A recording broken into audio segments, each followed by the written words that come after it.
Going through some stories that I was reading through, I came across this story. Now, this is a person I've never heard about before, but then I started realizing his background and kind of who he was, and I thought, man, I should really know this. Okay, this guy's an entrepreneur. He's a venture capitalist. He's a political activist. Oh, and by the way, he's worth over $20 billion. He's also the 103rd richest man in the world. So I thought, gee, maybe I should pay attention to Peter Thiel. So recently he did an interview. This is June 26, 2025, and he's talked about stagnation. Okay, and we'll talk about what that is. But basically, he's saying that the United States and the world at that point are trapped by a culture of peace and safetyism through suffocating regulations. So I'm wondering, is he right? Are we really stuck, or is this progress just in a different form? So we're going to dive into a stagnation thesis.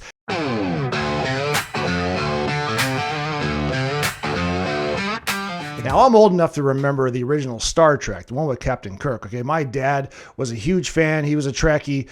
This is back in the day where you had to watch the episode at that very moment. Otherwise, it would be lost to history. I mean, you had no idea about what VHS or DVDs, or you could buy the whole set for $89.99 at Walmart. I mean, you had to watch it. So even if your son fell off his skateboard and busted up his elbow and came in all bloody and crying, you had to watch that episode no matter what happened, because, hey, you might never ever see it again. So there's a lot of connotations as far as the inventions that came out of Star Trek. And then you look at other movies. I was thinking Back to the Future as well.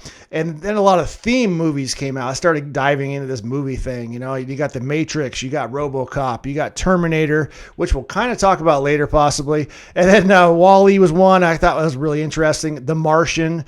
I left out a lot of the other ones about aliens being involved and coming down, and the weapons and the tools and all that stuff. I left those out, but you wonder, all the inventions that they showed in those movies, you know, where were the ideas for that? Can we make them a reality? And do we have those parts, the ability to do that? And so, hey, we're going to look at that. And I'm wondering if Peter Thiel's really a movie buff.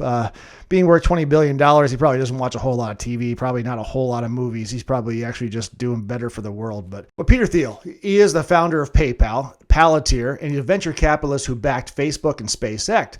And he's been sounding off on the alarm about the stagnation for over a decade. But he had this interview with Ross Douthat, and Thiel put it bluntly. Okay, he said, "What I've just told you was so preposterous as a broad account of the stagnation that the entire world has submitted for 50 years to peace and safetyism. This is 1 Thessalonians 5:3. The slogan of the Antichrist is peace and safety." Thessalonians 5:3 warns that when people claim peace and safety, sudden destruction will come upon them unexpectedly. This verse emphasizes the severity of the consequences for those who are complacent. I think about that old saying about strong men create good times create weak men create bad times, and so forth. Now, that's kind of a dim take, but Thiel's not just saying we've slowed down. He's framing our obsession with safety as a kind of cultural betrayal, even invoking biblical imagery to drive the point home. But what does he mean by stagnation? So Thiel argues that since the 1970s, we've seen incredible progress in the world of bits. Think computers, think internet, think smartphones, but the world of atoms, like energy and transportation and medicine, has barely moved. We don't have flying cars like we saw in Back to the Future. We don't have a moon base, which kind of figure we might have one by now. And our cures for cancer just haven't really been there. And they truly feel that there's nothing new revolutionary about cures. So let's break this down. Why does Thiel think we're stuck? And what's holding us back? So he offers two big explanations. One, a cultural shift towards risk aversion. And two, a regulatory system that chokes innovation. Let's start with culture. So Thiel calls it peace and safetyism, a mindset where society prioritizes avoiding risks over taking bold leaps. He's been hammering the idea since at least 2010, when he wrote in the National Review that we've traded ambition for caution. Think about it. In the 1960s, we sent astronauts to the moon with less powerful technology than what we have in our smartphones today. But here we are debating whether self-driving cars are safe enough.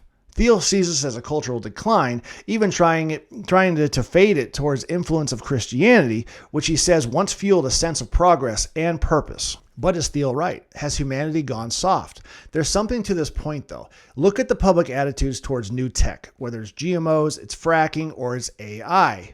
Now, people are quick to fear the worst case scenario. And I brought up Terminator earlier because I kind of think that's one of the worst case scenarios. So watch that movie and figure if that's going to happen with AI and robots. But anyway, I digress. A 2023 X post captured Thiel saying society's obsession with safety over dynamism, say that, stifles risk-taking.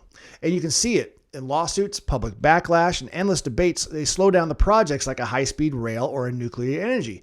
But on the flip side, isn't some caution warranted? So, in the 1960s, the thalidomide disaster, where a drug caused birth defects, led to stricter FDA rules for a reason. Thiel's critics say he's romanticizing about a riskier past while ignoring how complex modern tech is. Still, his point sticks. If we're too scared to fail, can we ever achieve breakthroughs? And I would add kind of like the COVID vaccine to that. I mean, but that's probably a different video. But hey, Thiel's second big culprit is regulation, and he doesn't hold back, though. He argues that the U.S. agencies like the FDA and the Nuclear Regulatory Commission don't just regulate America, they set the global standards that stifle innovation worldwide, except for maybe a lab that you have in Wuhan, China. The FDA's drug approval process takes 10 to 15 years and costs up to $1 billion. This is according to industry estimates. And that's a barrier most startups can't touch. And the NRC hasn't greenlit a new nuclear reactor in the U.S. since the 1990s. And as standards influence places like Argentina, they're slowing down their cleaner energy solutions. So Thiel contrasts this with the tech industry, where lighter regulations lets companies like SpaceX or Tesla experiment very fast. In a 2012 talk, he noted that starting a software company might cost $100,000, but a biotech firm faces a $1 billion hurdle. This is no wonder why we have an app for everything. But critics, though, they argue that regulations exist for a reason. The FDA prevents untested drugs from harming people, and the NRC ensures nuclear plants don't turn into Chernobyl. But Thiel's solution, less regulation, sounds appealing but risky. But what's the balance? Thiel doesn't say, but his point about global reference to U.S. regulators is hard to dismiss. It's like America's accidentally exporting stagnation. But I'm wondering, is Thiel exaggerating? Let's look at the evidence. On one hand, he's got a point. We haven't colonized Mars. Cancer treatments still rely on 1970s methods like chemo, and we're not zipping around in flying cars. The U.S. relied on Russian rockets for space travel until SpaceX stepped up in 2020. That's not exactly the Back to the Future dream, but a 2024 X post summed up this view. Okay, in a world without growth, everything becomes a zero-sum game, linking stagnation to economic and social strife. But hold on, there's another side. The past 50 years gave us the internet, smartphones, GPS, mRNA vaccines. Biotechs made huge strides in genomics and immunotherapy, if I could say those words right. Renewable energy like solar has gotten cheaper and more efficient, but critics like those of the VDC research argue Thiel's too focused on flashy sci-fi benchmarks and ignores how digital tech has transformed lives, especially in places like China, where connectivity drives the growth. Even in the world of atoms, SpaceX reusable rockets and Tesla's electric cars show progress is possible. So maybe stagnation is not universal, it's just uneven. So if Thiel's right and we're stuck, how do we get unstuck? I mean, do we bring back the old writers for Star Trek and make Back to the Future 4 through 9?